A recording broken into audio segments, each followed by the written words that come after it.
Good afternoon. It's August 25th, and this is To My Liberal Friends. Well, the first Republican debate was held Wednesday night, and the primary takeaway from the debate was that Donald Trump decided not to participate. Back in 2020, Joe Biden ran a presidential campaign from his basement in his home in Delaware. The polls showed he had a lead, and he decided to stay underground and not expose himself to gaffes that were sure to come if he was forced to openly campaign. He was constantly derided by his opponent, Donald Trump, for not getting out and competing. But this is exactly the strategy that Trump is taking with regards to the Republican nomination. Now, being honest, just about every poll shows that Trump has a commanding lead in the race for Republican nomination. He has a firm grip on about 35% of the primary voters, and there appears to be nothing he could do or be accused of that will cause them to reject him. At this point in time, the only person that caused Donald Trump to lose the nomination is Donald Trump himself. While watching the debate, one thing stood out to me. Vivek Ramaswamy seemed to be privately conceding the nomination to Trump, and in my opinion, he was running to be on the Trump ticket as the vice president.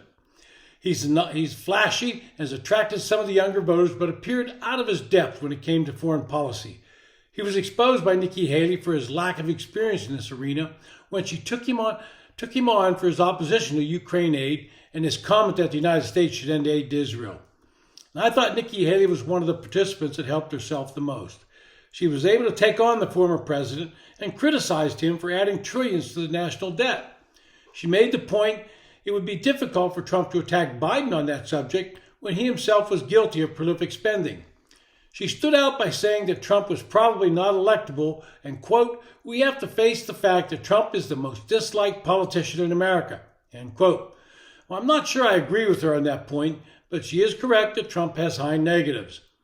Where I thought Ms. Haley stood out was her willingness to address the most pressing issue of Republicans in any election these days.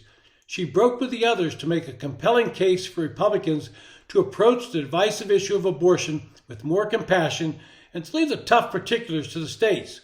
She called instead for federal lawmakers to focus on widely held consensus views on late-term abortions, the merits of adoption, and the need for available contraception. She made it plain she was pro-life, but we have to find a solution.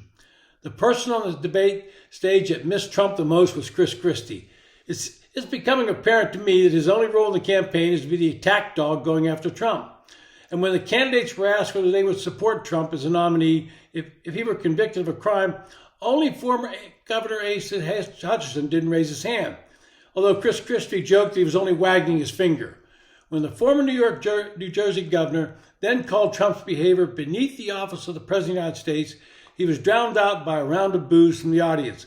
Now, that could be expected because the audience was made up of Republican donors and supporters, and a large number of them would be in Trump's camp.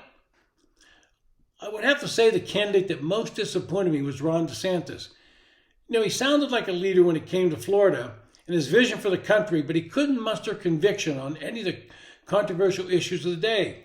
Would he cut off aid to Ukraine? Possibly, maybe.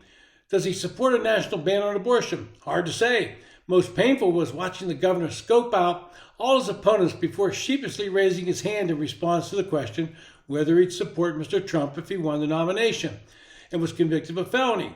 Mr. DeSantis didn't have a bad night, but he had better come up with some answers for some of the more serious questions that are going to be posed. Mike Pence had a surprisingly better night than I expected.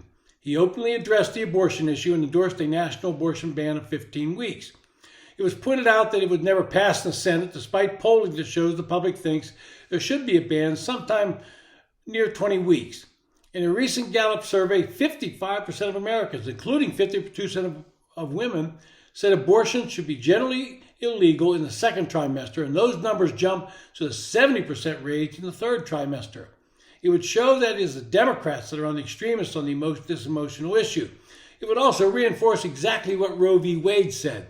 Roe, in its decision, said abortion was legal in the first trimester, that states could regulate it in the second trimester, and states could ban it in the third trimester. Now, don't tell that to the far right and far left, who both somehow believe that Roe v. Wade said you get an abortion anytime you want.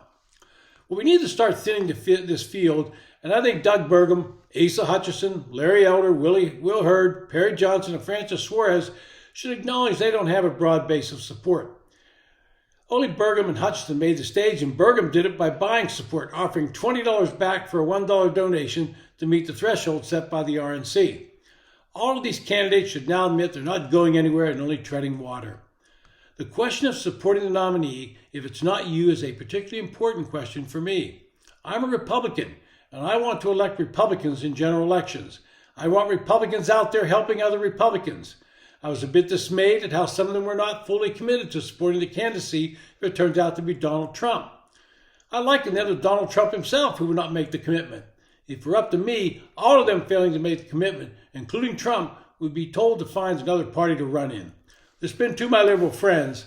Thanks for listening. If you enjoy the podcast, hit the subscribe button. If you have a comment, please leave it.